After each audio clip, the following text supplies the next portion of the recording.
Merci de nous avoir rejoints pour cette nouvelle vidéo sur cette chaîne YouTube Dr Morenon le prof.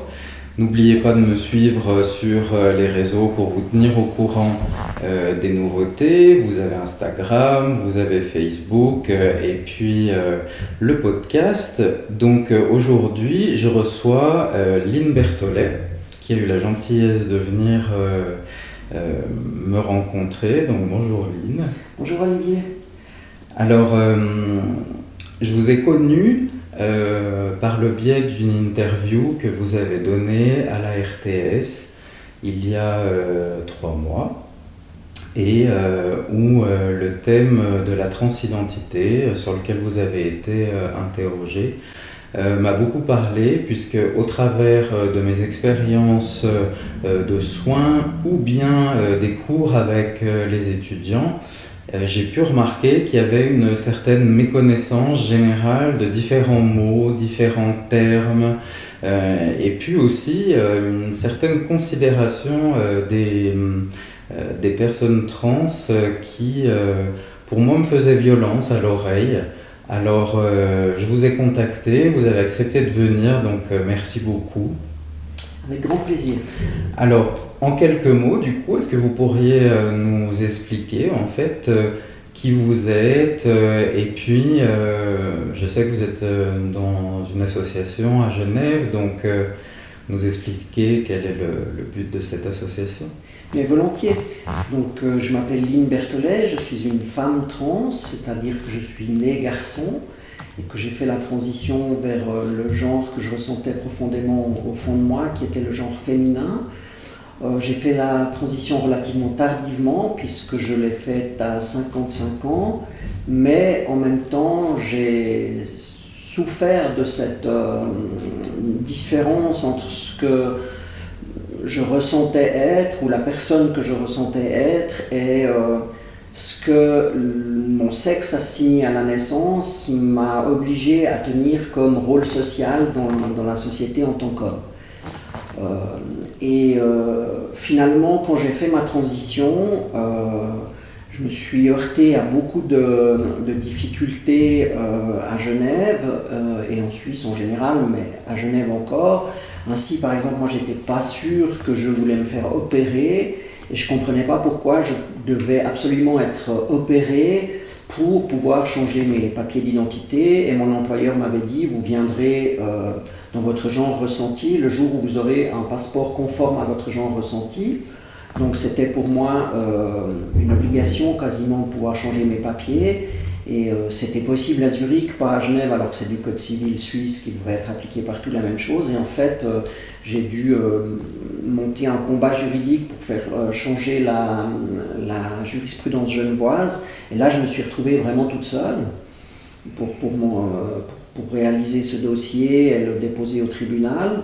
Finalement, j'ai pris une avocate tout à la fin, mais mon dossier, je l'ai fait entièrement seul.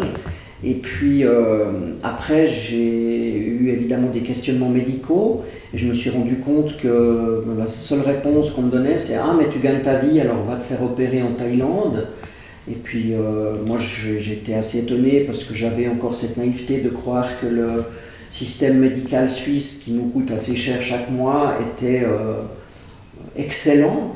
Et en fait, je me suis rendu compte que pour la prise en charge des personnes transgenres, aussi bien dans la période de transition que la période avant la transition, que les suivis médicaux, comme toute personne, suivi médical auquel on a besoin, hein, comme toute personne, on est aussi malade d'autres choses. Et je me suis rendu compte qu'il n'y avait aucune formation pour rien. Les chirurgiens qui opèrent en Suisse n'ont aucune exigence posée par la FMH ou la Société suisse de chirurgie, contrairement à ceux qui font des appendicites, par exemple. Et puis, j'ai décidé que je voulais essayer d'améliorer les choses. Donc, je me suis inscrite dans une association LGBT. Et puis après 1 an et demi, un jour au comité, j'ai dit mais en fait ici le T il est pour transparent, pas pour transgenre. Et on m'a répondu si ça te plaît pas, t'as qu'à faire une association. Donc je me suis dit finalement pourquoi pas. J'avais déjà créé une association avec mon père pour les enfants de la vallée du Khumbu au Népal, donc je savais assez faire ça. Et Moi, en général, je suis plutôt quelqu'un qui voit les solutions plutôt que les problèmes. Donc, j'ai créé une association avec 3 autres personnes trans que par ailleurs j'aidais à titre personnel plus qu'à travers l'association à laquelle je participais encore.